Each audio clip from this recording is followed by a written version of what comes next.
Today we're going to cover coordinate geometry and proofs. We're going to use a coordinate grid system and algebra to prove some properties of polygons. The key is to position the figure on the grid in a convenient way. For example, if you had this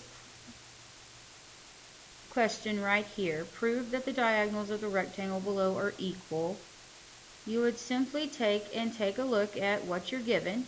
This is a rectangle, so I know that all of the angles are 90 degrees.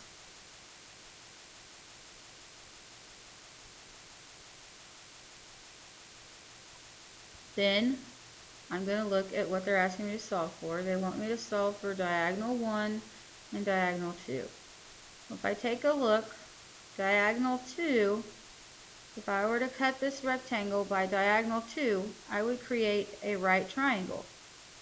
So if I wanted to figure out the length of diagonal 2, I'd simply use the distance formula, which would be the square root of 7 squared plus 10 squared, or Pythagorean theorem. Same thing. Would you give me square root of 149? Again, if I were to look at diagonal 1, it would also cut the rectangle into a right triangle with the same lengths, 7 and 10. So the diagonal 1 would also be the square root of 7 squared plus 10 squared, which is the square root of 149.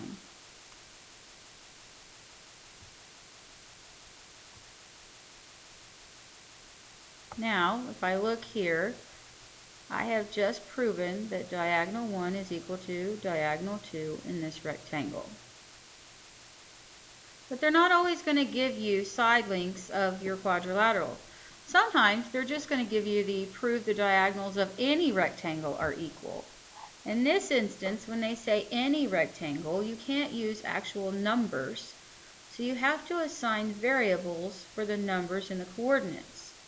We all know that the origin is 0, 0. That's the only ones that can stick are the zeros. So over here, this would be a comma 0, this endpoint over here. The endpoint above my origin would be 0, comma b, and the vertice left over would be a comma b. Now again, they want me to solve for diagonal 1 and diagonal 2 being congruent. To do that, we would simply still do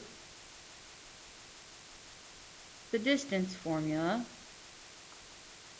for your diagonals. So for diagonal 1, I would have the square root of a squared plus b squared. For diagonal 2, again, it would still be the square root of a squared plus b squared. Again, thus, therefore proving that diagonal 1 is equal to diagonal 2. So that's proving that the diagonals in a rectangle are equal. Let's do something a little more entailed. Let's prove that the diagonals of an isosceles trapezoid are equal. So if I look at this, again, this is 0, 0.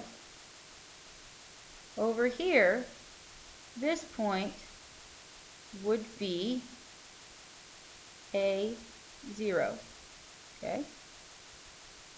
This point up here is no longer B0.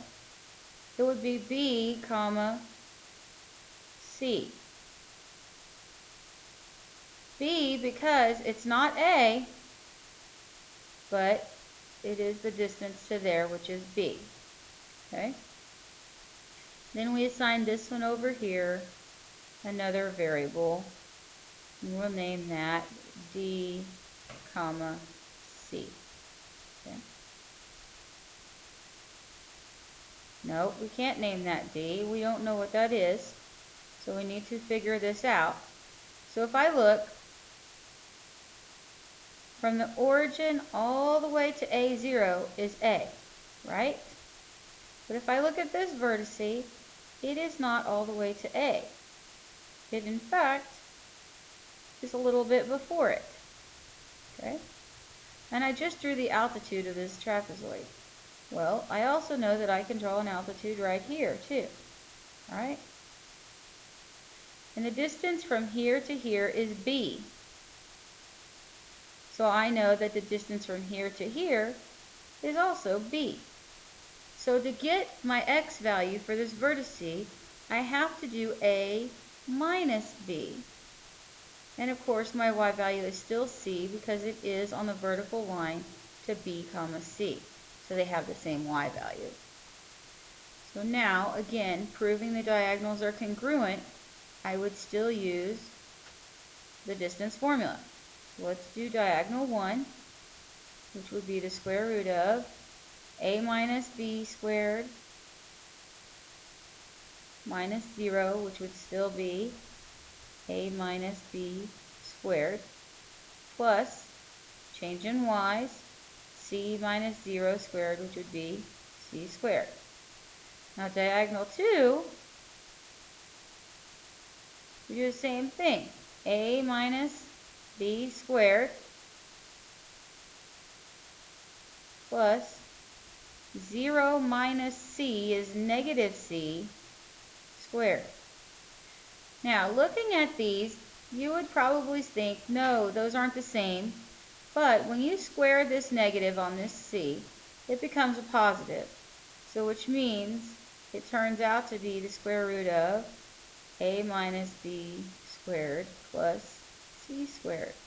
Now, diagonal 1 and diagonal 2 are equal to each other, and we have therefore proven what they wanted us to prove. Finally, let's look at this one. They want us to show that the segments connecting consecutive midpoints of a quadrilateral form a parallelogram. So I'm going to label these W, X, Y, and Z. Okay? And we're going to label these original points of the original quadrilateral 0, 0, A, comma, B,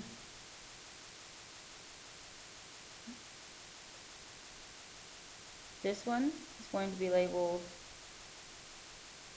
C, comma, 0.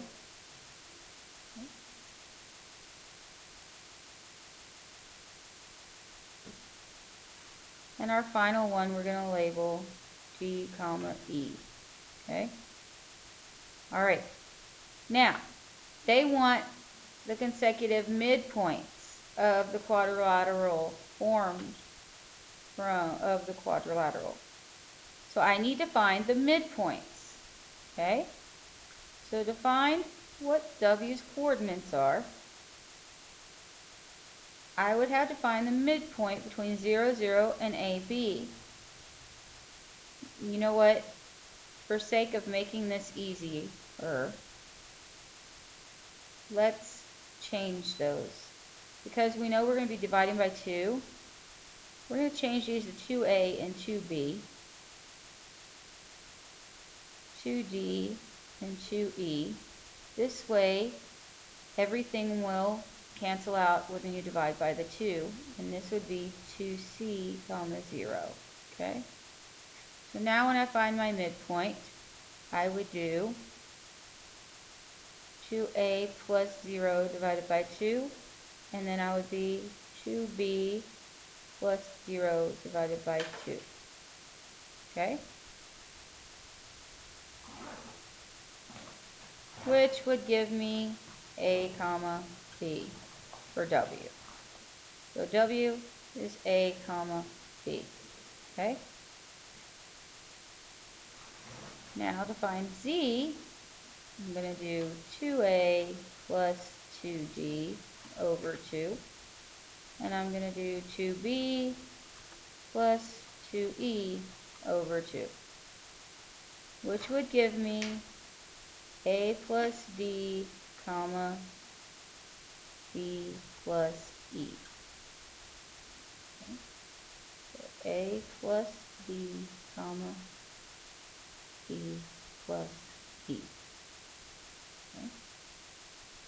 To find y, I do the same thing. 2c plus 2d divided by 2, and 2e plus 0 divided by 2, which would give me c plus d, comma, e.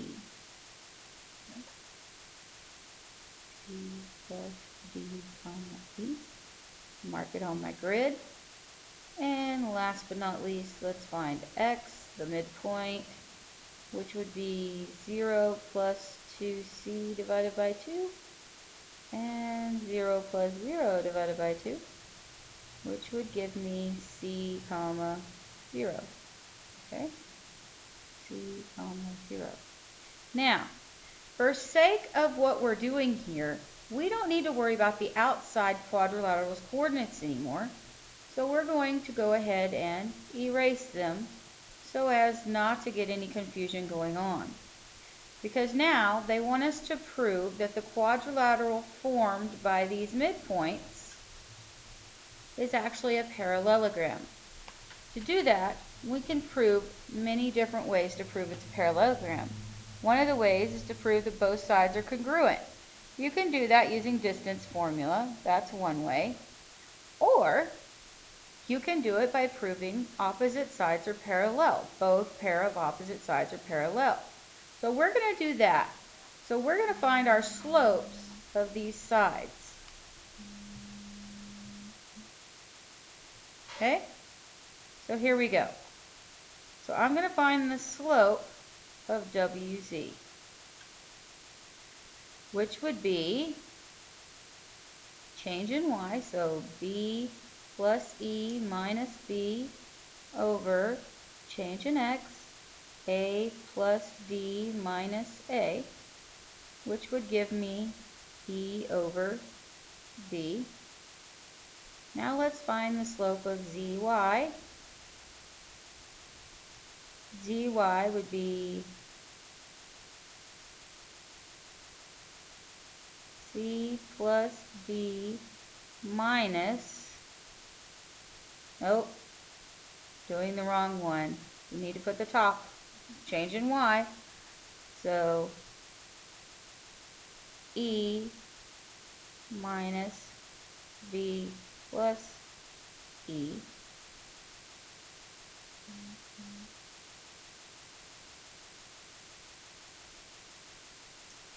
Wait a minute, I didn't do that right. Higher y minus the lower y. Sorry. B plus e minus e over c plus d minus a plus d. Okay? And that would give me b over c minus a. Okay? Now let's do the measure of xy. Not the measure, the slope of xy. Slope of xy would be e minus 0 over c plus d minus c, which would give me e over d. Well, right now, I can tell that WZ is parallel to XY. Okay? Now let's do my final slope, which is WX. And WX would be 0 minus B over C minus A, which would give me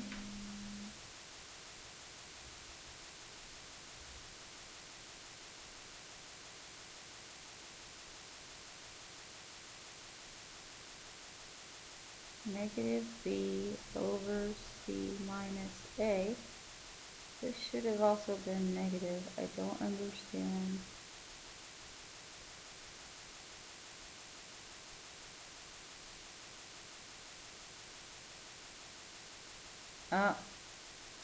We did this one backwards, that's why.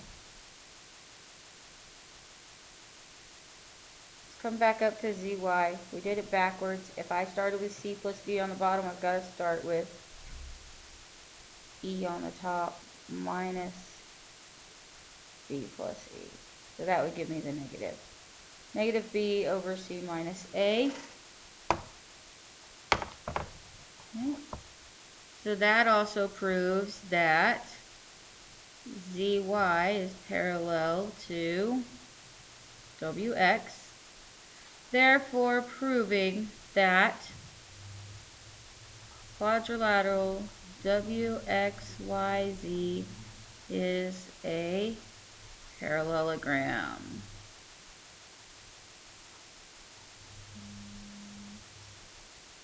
Okay, so there you have it.